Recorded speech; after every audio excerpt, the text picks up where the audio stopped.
Beda orang kaya dan orang rata-rata saat membeli lifestyle atau barang konsumtif mereka. Mari kita kupas di video kali ini.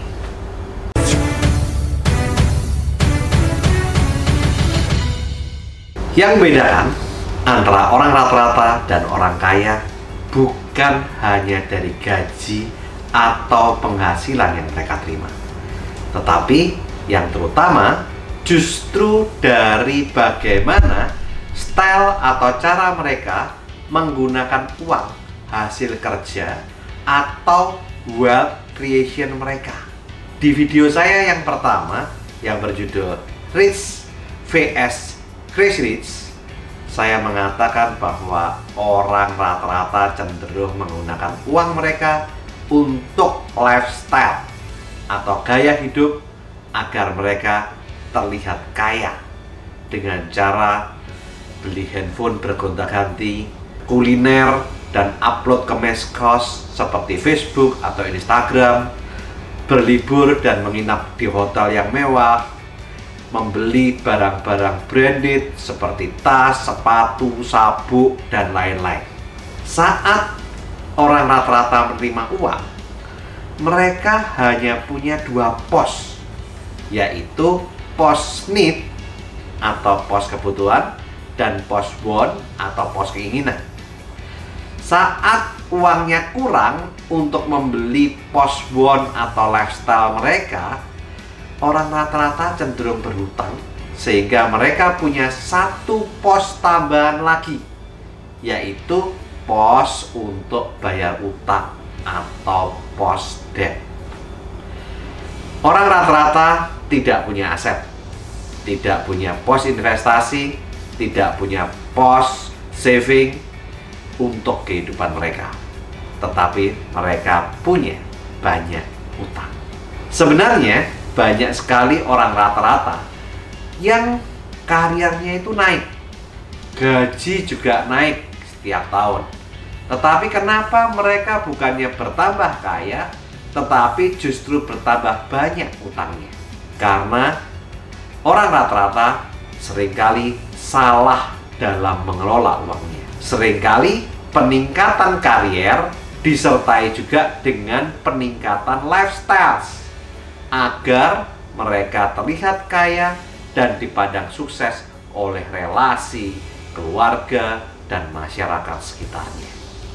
Dan seringkali uang untuk membiayai peningkatan lifestyle tersebut lebih besar dari peningkatan gaji atau penambahan uang dari hasil usaha mereka. Hal ini membuat saat karier meningkat, bukannya semakin banyak aset yang dimiliki, tetapi justru semakin banyak utang yang dimiliki. Orang rata-rata membeli berbagai macam barang konsumtif branded seperti tas, jam tangan, sepatu, handphone, mobil mewah, rumah yang tambah besar, dan lain-lain. Hal yang harus kita pahami saat kita membeli mobil mewah, rumah besar, akan timbul juga biaya perawatan untuk servis, akan timbul juga perawatan rumah yang juga lebih besar. Perlu punya sopir, perlu punya pembantu yang tambah banyak, dan semuanya itu membutuhkan biaya. Banyak orang rata-rata membeli barang-barang konsumtif branded untuk lifestyle dengan cara utang untuk memenuhi lifestyle atau gaya hidup mereka. Dan saat utangnya menumpuk atau ada kondisi yang tidak diinginkan oleh mereka seperti krisis, PHK, anggota keluarga ada yang sakit atau kecelakaan, karena mereka hanya punya dua pos atau tambah satu, tiga pos, yaitu pos debt, pos want, pos need, dan mereka tidak punya pos saving untuk dana berjaga-jaga atau dana darurat, dan pos investasi. Mereka saat menerima kondisi yang tidak diinginkan, mereka stres dan terpaksa harus menjual harta mereka satu persatu. Sehingga orang rata-rata itu akhirnya berubah menjadi orang miskin. Problemnya adalah kecenderungan yang dikatakan harta oleh orang rata-rata yang menjadi orang miskin tersebut adalah barang konsumtif yang kecenderungan nilainya turun banyak saat dijual atau bahkan tidak laku dijual. Sehingga harta tersebut seperti mobil, motor, handphone, tas, sepatu, dompet, sabuk, dan lain-lain itu nilainya sangat kecil saat mereka membutuhkan. Sementara orang kaya mengelola uangnya dengan bijak. Mereka punya yang namanya wealth stats agar mereka bertambah kaya dan bertambah makmur. Mereka juga memiliki 3 pos saat menerima uang, hari hasil wealth creation mereka. Apa saja 3 pos mereka? Yang pertama adalah pos needs atau pos kebutuhan. Yang kedua adalah pos saving untuk dana berjaga-jaga atau dana darurat atau dana proteksi mereka. Yang ketiga adalah pos investasi untuk membeli aset seperti deposito, obligasi, saham, rumah atau properti yang lain, dan berbagai jenis aset yang lain. Contoh, jika saya membeli saham, harganya naik, saya dapat untung atau capital gain. Dan tiap tahun, perusahaan membagi keuntungan dan saya mendapatkan dividen tiap tahun. Saat saya menabung deposito di bank, saya mendapatkan bunga. Kalau di bank syariah, saya dapat bagi hasil. Saat saya membeli obligasi, saya dapat kupon atau bagi hasil. Saat saya membeli rumah, saya menyewakan, maka saya dapat uang sewa tiap tahun. Kalau harga naik, saya jual, saya dapat untung. Hal ini bisa membuat kita makin lama makin bertambah kaya. Sehingga aset tersebut akan menghasilkan banyak uang untuk kita. Inilah yang disebut dengan passive income atau uang bekerja untuk kita. Dan uang itu bermultiplikasi dan berlipat ganda. Itulah fungsinya pos investasi.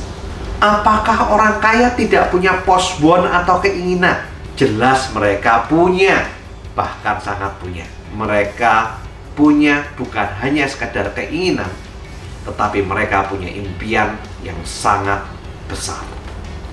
Tapi mereka menunda membeli pos bond atau keinginan tersebut di awal untuk mereka gunakan untuk membeli pos investasi.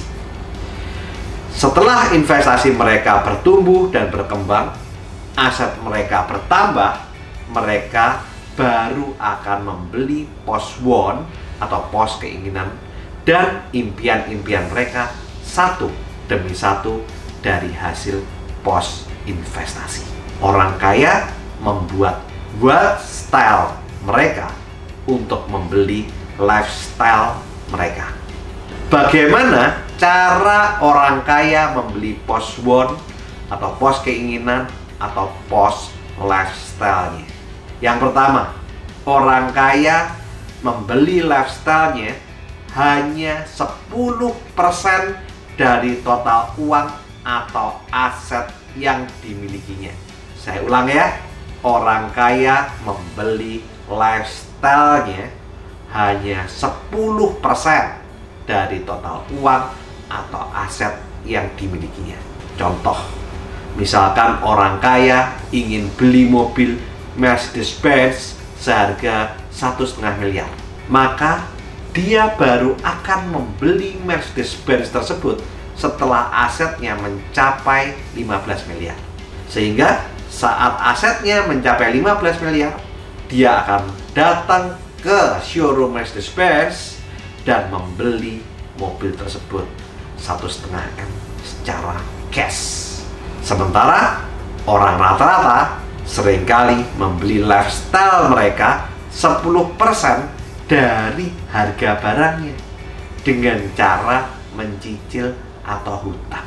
Inilah beda antara orang rata-rata dan orang kaya dalam membeli lifestyle mereka. Yang beda bukan lifestyle-nya, yang beda bukan barangnya, tetapi yang beda adalah cara membelinya. Memang sama-sama 10%, tetapi orang kaya beli barang 10% dari total uangnya secara cash. Saya ulang ya, orang kaya beli barang 10% dari total uangnya. Sementara orang rata-rata beli barang 10% dari harga barangnya dengan cara mencicil 10 kali bahkan 12 kali untuk beli barang tersebut. Bahkan kalau beli mobil itu bisa nyicil sampai 5 tahun. Yang kedua, jika jarak antara aset dengan impian atau lifestyle terlalu jauh, maka orang kaya sementara waktu akan menurunkan lifestyle-nya. Misal jika ingin beli mobil, jika aset baru terkumpul 1M dan ingin beli mobil, maka dia akan membeli mobil second seharga 100 juta secara cash. Untuk apa? Ya untuk operasional sehari-hari terlebih dahulu. Mereka lebih memilih mobil itu sebagai fungsional. Jadi mengelola uang itu bukan menghilangkan pos want atau pos keinginan. Saya ulang ya, mengelola uang bukan berarti menghilangkan pos want atau pos keinginan. Ada orang yang mengatakan orang itu jadi pelit saat mengelola uang. Bukan. Sebenarnya orang kaya menunda membeli pos want atau keinginannya dengan membeli pos investasi terlebih dahulu, agar mereka bisa memperoleh impian-impian mereka secara jangka panjang dan menjadi wealth atau makmur. Oke, lakukan terus saving, investing, protecting agar hidup kita makin sip. Saya Tony Hermawan Adikaryo, sampai jumpa di puncak kemakmuran.